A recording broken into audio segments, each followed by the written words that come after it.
नमस्ते। यहाँ हम बड़े और मुश्किल आइडियाज को लेते हैं और उन्हें आसान और समझने लायक हिस्सों में तोड़कर आपके सामने रखते हैं। तो आज हम लोग कर्मा नायक की किताब द मीडिया हॉ हाउस के जो मेन पॉइंट्स हैं उन पे बात करेंगे। शुरुआत करेंगे एक हाल की घटना से और फिर देखेंगे कि कैसे ये पूरा मामला एक सदी पुरानी थ्योरी से जाकर जुड़ता है।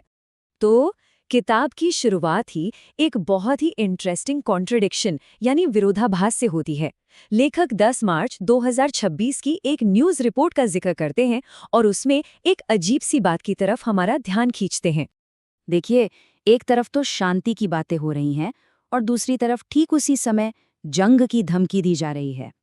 लेखक का मानना है कि ये कोई गलती नहीं है, बल्कि ये तो जनता को कंफ्यूज करने का एक क्लासिक तरीका है, एक बहुत पुराना पैंतरा। तो सवाल ये उठता है कि कोई लीडर एक ही समय में शांति की बात और जंग की धमकी दोनों कैसे दे सकता है। किताब कहती है कि ये सिर्फ एक विरोधाभास नहीं है, ये तो एक बहुत बड़े छिपे हुए एजेंडे का इशारा है। तो चलिए अब इस किताब की जो सबसे बड़ी थ्योरी है उसके अंदर चलते हैं। ये थ्योरी एक अकेली लेकिन बहुत ही ताकतवर एंटिटी के बारे में है। इस एंटिटी को लेखक नाम देते हैं द सिंडिकेट। किताब के हिसाब से यही वो असली खिलाड़ी है, वो ताकत जो पर्दे के पीछे रहकर पूरी दुनिया के इवेंट्स को कंट्रोल करती है। तो किताब इसी 4 स्टेप वाले फ्रेमवर्क का इस्तेमाल करके ट्रंप ईरान वाली घटना को एनालाइज करती है और बताती है कि ये सिंडिकेट का एक टिपिकल ऑपरेशन था। अब लेखक का ये भी कहना है कि मीडिया पर ये कंट्रोल कोई आज की बात नहीं है। नहीं, ये तो दशकों से धीरे धीरे स्टेप बाय स्टेप बनाया गया है।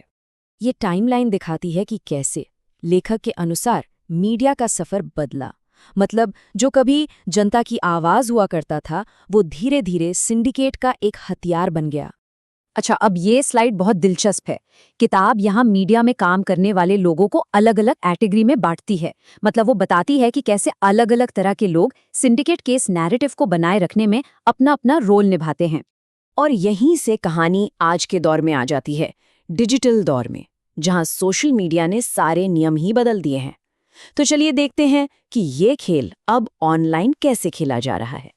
किताब का सीधा सा तर्क है कि ये जो पूरा सिस्टम था वो अब टीवी से निकलकर हमारी जेब में, हमारे मोबाइल फोन में आ गया है। और ये स्लाइड दिखाती है कि डिजिटल दुनिया में ये काम कैसे किया जाता है। मतलब इन्फ्लुएंसर्स का इस्तेमाल करना, 30 सेकंड की रील से सोचने की क्षमता खत्म करना, फैक्ट चेकर्स के नाम पर जानकारी को दबाना और प्रोपेगेंडा को पैसों से प्रमोट करना।